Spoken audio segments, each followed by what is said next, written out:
Hi everyone, Crazy Cat is here, and in this video I will tell you about my new LEGO model, the German trolleybus Neoplan N6020. So let's start.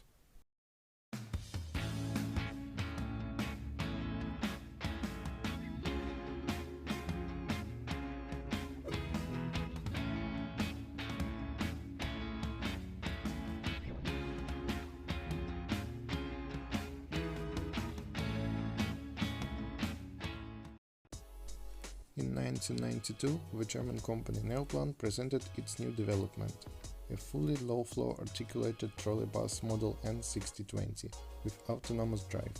The prototype received an exterior based on the Neoplan city buses of the early 90s, but had a number of differences from them.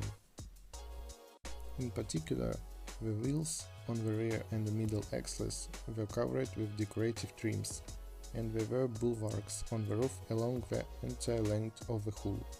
But the main distinguishing feature was the layout of the body.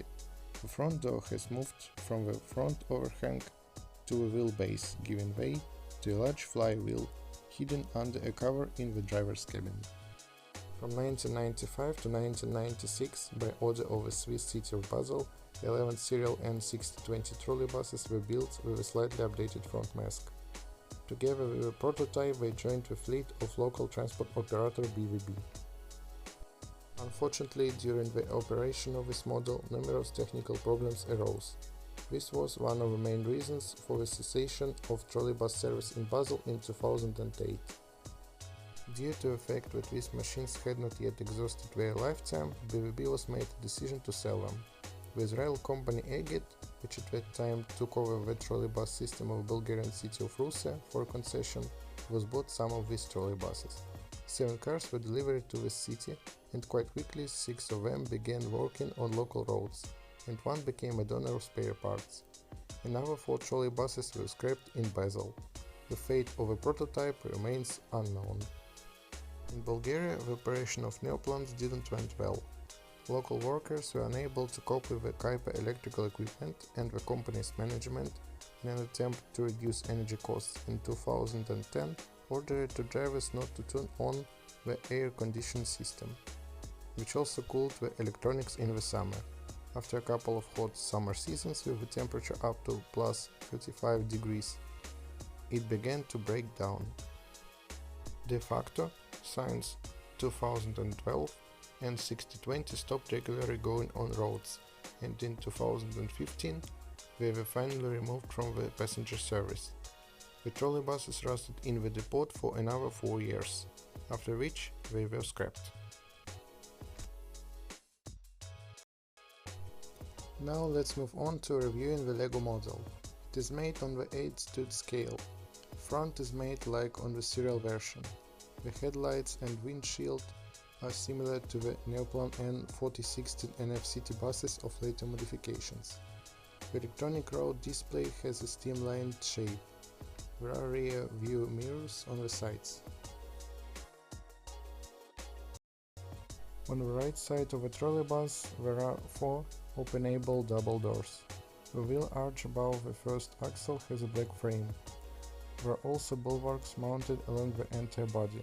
In Basel they were used for advertising. The interior glazing is tinted, and there are also electronic displays above some windows. The articulation unit allows the model to rotate in a horizontal plane. It is decorated with grey modified tiles. The rear mask has an original design and is not similar to the buses produced by Neoplan in those years. There are large rear lights installed here, a massive bumper, reels for ropes from pantographs, and above a wide window there is a small road display. The left side doesn't have doors, but it has air intakes on the front section and a small display located above the windows. Here you can also observe another feature of the N6020, the shape of the glazing. In the front section the glazing line is slightly lower than in the rear, and in the area of articulation unit there is a smooth transition from one lever to another. Also, I can say that BVB branded livery on this model looks pretty nice.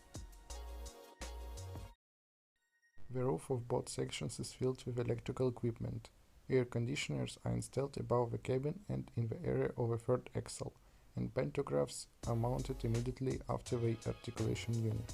They can be raised, lowered and also rotated manually. At the end of the trolleybus there are fastenings for placing the pantographs in the lowered position. On the rear section the bulwark is made with a hole in the middle, just like on the real prototype. This hole is required for servicing the pantograph heads from the ground. Let's take a look inside of a model. Everything is quite simple here. The seats are installed on the wheel arches and on floor mounts, mainly on the left side of a trolleybus. The standing space is located only opposite the third door and between the first and second doors. The trolleybus is completely low floor, so there are no steps behind the doors. Handrails are along the entire interior, and the instruction version also has protective screens near the doors. The driver's cabin is separated from a passenger compartment by a partition with a narrow door. Inside there is a driver's seat with a tilt-adjustable panel, and to the right of it is located a flywheel. In reality, it allows such trolleybuses to travel a short distance in passenger mode without connecting to the contact wires. Surprisingly, in Russia, we even used the function for some time, mainly during the global reconstruction of a trolleybus overhead network about 10 years ago. At the end of the video I want to say that it was my first attempt to make English-speaking content. I hope that you enjoyed the video and the LEGO model. By following the links in the description of this video you can download the instruction for this model on the Boosty and Patreon websites and build such trolleybus.